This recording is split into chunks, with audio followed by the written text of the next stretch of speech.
Sagutin lang natin itong si PNP Chief Marbil about sa moonlighting. Panoorin muna natin to. Kita sa video na 4 po, 2 pulis at 2 armed forces. Dun sa 2 pulis, they are not authorized. They're moonlighting. Sinurrender po nila yung firearms sila kasi pati ID sila, but they went on a wall. We will file dishonesty. Once we file dishonesty, that's perpetual disqualification from any government post. Kasi yung iba dinadaya nila yung reports. Ina-account po namin, kasi everyday, just to make everyday we submit reports, we account our personnel.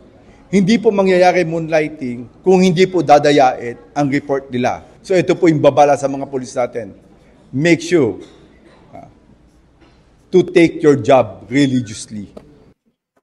Okay. So sagutin natin yan itong si Marbil na loko-loko, no?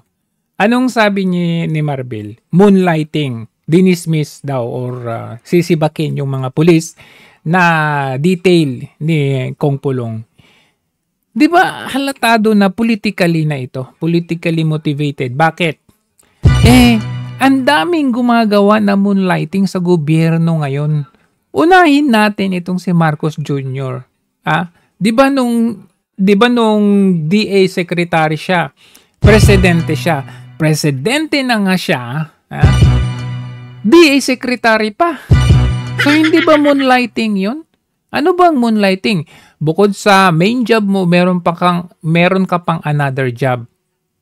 Although yung definition ng moonlighting is secretly. Pero whether secretly or publicly, tignan nyo naman, mismong presidente na nga, DA secretary pa. Hindi ba moonlighting yan? Ganun din yung ginawa, ganun din kay VP Sara. Di ba? So marami sa gobyerno ang gumagawa niyan. Etong si Martin Romualdez, maalala ninyo nung tinanggal nila si former Congressman Arnulfo Teves na congressman ng 3rd District ng Negros Oriental. Sino ang naging caretaker? Pag sinabi natin caretaker, siya yung boss doon. Siya yung papalit doon. Caretaker nga di ba? So, Speaker of the House na nga siya, congressman na nga siya ng kanyang nasasakupan, congressman din siya ng 3rd District ng Negros Oriental. So, doble yung sahod niya. Speaker of the House, congressman sa lugar niya, tas congressman din sa 3rd District sa Negros Oriental. Ito pa, si Castro. Ano bang trabaho niya ngayon? Undersecretary ng PCO. Ano yung moonlighting job niya? Di yung vlogger. Yusek PCO na nga siya. Vlogger pa. Mapapasana all ka na lang. Sana all. Yung isang mayor ng Pamplona sa Negros Oriental na si Janice Digamo.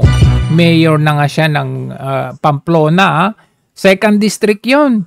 Anong ginagawa niya ngayon? Tumatakbo siya na congressman sa 3rd District. Gustong kunin na yung nasasakupan ni Kong Teves.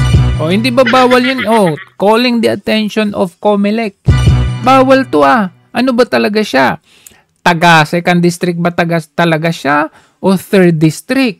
Kasi ang sabi niya, taga 3rd District siya. Kung taga 3rd District siya, bakit siya pinapayagan na maging mayor ng 2nd District na yung Pamplona? Eto pa lang, gustong mag-moonlight. Tinatawagan natin ng pansin ng DILG, bakit hinayaan nila itong si Janice Digamo ng Pamplona, na mayor na nga siya, tatakbo ng 3rd District. DILG saka COMELEC, shout out sa inyo dyan. Sino pa? Ang daming gumagawa niyan. Si Raffy Tulfo. Ano siya? Senador. Senador na nga siya, vlogger pa. Kaya, wag nga kayong mga plastic at mga ipokrito at mga akala ninyo kung makikita talaga natin dito na merong pinapanigan ang gobyernong ito. Kapag ikaw ay hindi kakampi ng administrasyong ito, may kalalagyan ka.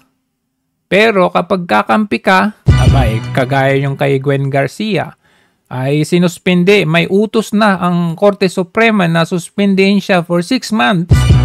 Effective dapat yun. Anong sabi ni Marcos Jr.? Sinamahan pa niya sa Cebu Rally. Basta kakampi ka, goods ka. Yan, mapapasana all ka na lang.